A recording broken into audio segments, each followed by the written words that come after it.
So, welcome to This Week in Our Collective Heads. I'm Patrick. I'm Kevin. We'd like to do a real quick kind of first impressions of some games that came out. So, one that I played this previous week was Firewatch. And yes. I got about an hour and a half into the game. Yeah. And I played Unravel, got about the same probably. Yeah. So Firewatch, if you guys haven't seen, you play a forest rangery kind of, I don't remember exactly what the position is. Ranger, so you get bonuses to sneak and archery? Yes, you do. Good. And traps, Good. trap detection. And, so when I saw the previous to it, it was very vague. It just kind of showed, look at the sunsets and the trees and stuff. And, and I thought, okay, well, this is interesting. Mm-hmm. Definitely unique, and I grabbed it for that reason. The first 10 minutes of the game, you are playing a little bit, but you're interjected repeatedly with your backstory. Okay. So of you, and I will slightly spoil this because it is right at the beginning of the game. It is essentially the setup of the game, and it may get you to play the game. It talks about your first meeting with who then I guess becomes your spouse, depending on. I'm pretty sure whatever you pick, it leads to that because you make specific choices. Okay. And how you approach her when you first meet her, when she talks about having kids and how you react to that. So there's different bits of that, and you end up separated from her. I won't go into that, but you end up separated from her, and your character's dealing with this. Your character takes the job because of that reason. So he's kind of looking for the isolation. He's looking for isolation. He's like, there's a part in there where they reference if someone says, okay, if you're not going to go to a counselor, you should at least write, because he wanted to write. So he takes the job that he found in the classified or whatever. Takes the 2-day hike to get there, brings his typewriter. Goodness. And so you're isolated, but you have contact with radio to whoever this person is. I can't remember her name right now, but who kind of is guiding you to say, hey, do you see that? Figure out what's going on there. Mm-hmm. Oh, yeah, that ridge is this. And you're going through... So the navigation it's relatively rudimentary in regards to a lot of the game, but the story and the gameplay in itself hooked me just immediately. I wanted to keep playing because I wanted to know more. I wanted to know more about my character. There's also specific incidents that happen. The very beginning of it's kind of tutorial-y. It's like, hey, you want to find this cache of stuff, cache, whatever you call it. Cache. Find the thing. Grab the thing, get the stuff, go do the rope, all the things. Kind of tutorially, and then at one point when you're headed back, there's a hook, if you will, that immediately it made me want to keep playing. I'm like, okay, there's a couple things that could be going on here, a little bit of intrigue, a little bit of mystery to it, and there was a lot more to it than I thought there was going to be. I thought I was going to be putting out forest fires. It's more preventing the forest fires while all this other stuff is happening. And it was a lot different than I thought it would be, and I hope that appeals to you. You get to play the character portrayed by Smokey the Bear, yes, who says that only you, yes, and in this case, only you can prevent these forests. Because the woman that you're talking to on the radio, she'll say stuff like, okay, well, I need you to check this out. Mm-hmm. There's a part where he's like, oh, do I fix this? And she's like, well, go and figure out what it is, and then we'll call in people. And, right.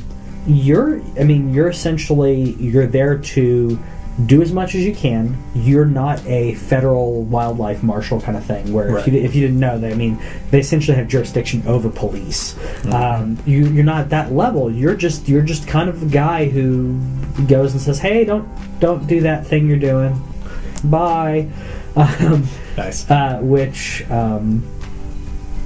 spoilers is slight, but you'll fireworks are going off, and she's like, do you see those fireworks? And I'm like, yeah, I see the fireworks. Go check them out. Do I give them a ticket? Like you get to say what your response is. Right.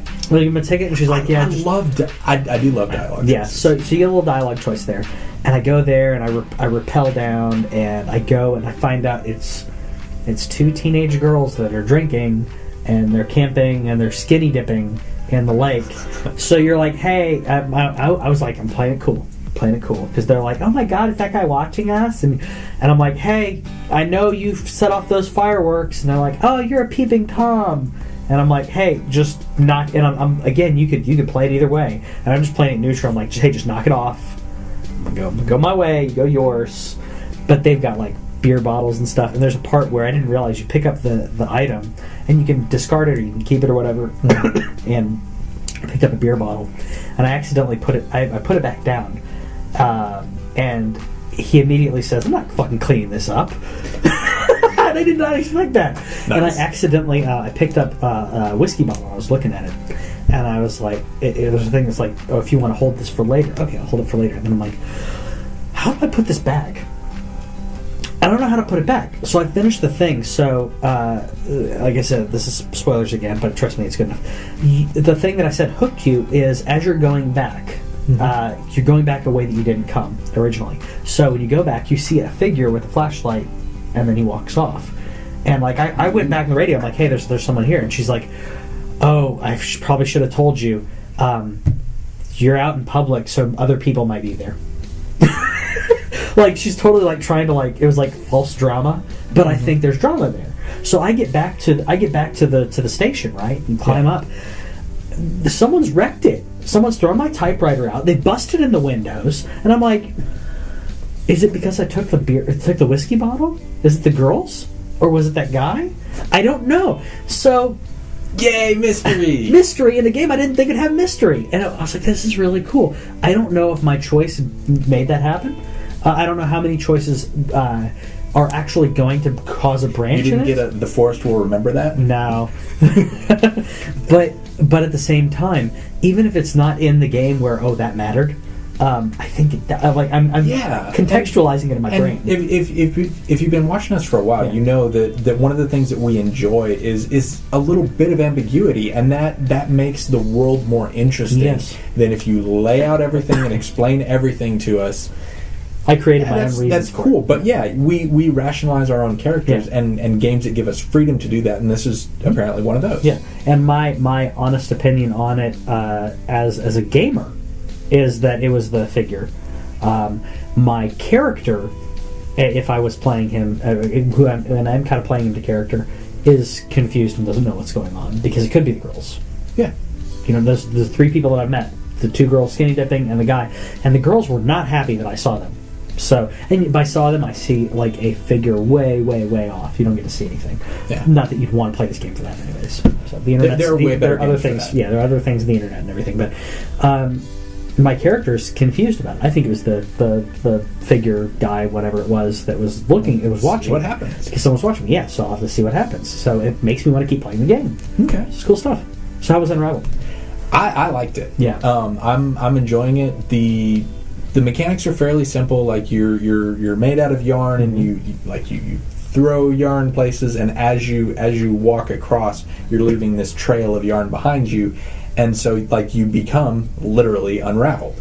And so like whenever you're after you've gone for a little while, then your guy looks a little bit more bare. That's cool. And stuff, and then you find yarn, and then you twirl it around, and then you're do you have a limit as to how far you can go with that? Because I guess you haven't ran into it. Yeah, and the other thing is because it's just I'm just going from left to right. Yeah, and so like I it's hard to. I don't know that I even could have so far. Yeah. But yeah, like the mechanics are fairly simple. There's no yarn percentage. Where it's like right. It's just he looks a little worse for wear. That's cool. And so like the game opens on this grandmotherly type figure, and this was in the trailers. Just this grandmotherly type figure, and she has pictures and memories and all this kind of stuff.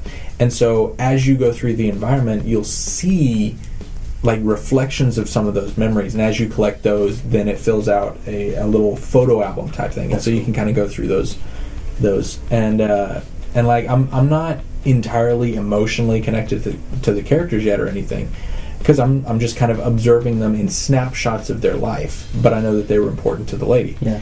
And so there's also a little pillow that says something in Swedish, and I encourage you to translate that for yourself because it's a good place it's a good mindset to kind of start the game. And one of the other things that I really liked was at the intro, you get past. EA has an end user license agreement that you have to agree to before you start playing the game, and I thought that was really bizarre. But is it maybe they're normally in license user agreement that they do for like every EA game? Because yeah, but like Madden doesn't stop you and make you do whatever. I thought it did. Like you have to sign. I think you have to sign up to play online. To play online. Yeah. I'm not playing online. I'm not playing with or against anybody. I don't know why this is. Anyway, but after you get past that EA weirdness, there's a little note from the developers that says, "Hey, we think games are important and can be emotionally connected. Yes. We're grateful to you for picking up this game. We hope you like it." And it really kind of put forward the mentality that I and a lot of other people fell in love with at E3, where the guy comes out and he goes, "I made a game. I hope you like it." Yarny waves, and then he puts his arm back down and goes, "No, I'm being professional." And like he actually says that out loud. He says, "No, I'm being professional." I love that guy. That guy is cool. And so going into it with kind of that mindset, because the platforming is not spot on. It's kind of floaty, like Little Big Planet. Okay. But that's not really why I'm playing. Yeah. The puzzles are decent. Mm-hmm. They're not incredibly hard. They're not super easy, and it's a mix of figuring out what to do and then how to do it. Like Limbo-esque in difficulty. I haven't gotten far enough to get stuck yet. So far, it's just been kind of looking at the environment and figuring out what to do, and like it'll give you a hint. Like one of the first puzzles. you can drown in this little puddle of water. Okay. Because Yarn has to breathe. Everybody knows that. Well, yeah, you can't get Yarn wet. But yeah. So then it says, hey, you can push circle to grab things, pull and push them. How about that? And it had already told you that earlier in the tutorial and stuff. But it's like, okay, I get where you're going here. And so yeah, I haven't run into anything too difficult. Yeah. And I don't think I'm going to have to deal with the. I'm sorry, Limbo. I liked your story, I liked your environment, I liked your atmosphere, but that gravity stuff was some bull. Yeah. And I got really frustrated at the end of that game, and maybe I'll get frustrated at the end of this one. But like right now, I'm just enjoying kind of the character, and I like as you go through the world, you see like plants that are blowing in the wind, and the foreground is in focus, but there's stuff going on in the background. There's birds and animals and stuff, and hedgehogs don't attack you, which my girls were scared that they might. But yeah, I'm definitely enjoying it so far, and I like the way that it's presented, and that is enough to be a purchase for me. I would recommend this. Don't go into it expecting the best puzzle platforming you've ever seen. Yeah. Go into it with the attitude of, I want to explore this world and see what's there. Yeah. And have the curiosity of a little yarn man. Exactly. And you will enjoy yourself. Or yarn woman. Yeah. Because it's not particularly specific. That's okay. It's a little yarn person. Yeah. So we recommend both of these. So if you really like puzzle platformy stuff, grab Unravel. If you are looking for something that's a little more deep 3D, it's not the best graphics, but that's not what you're there for.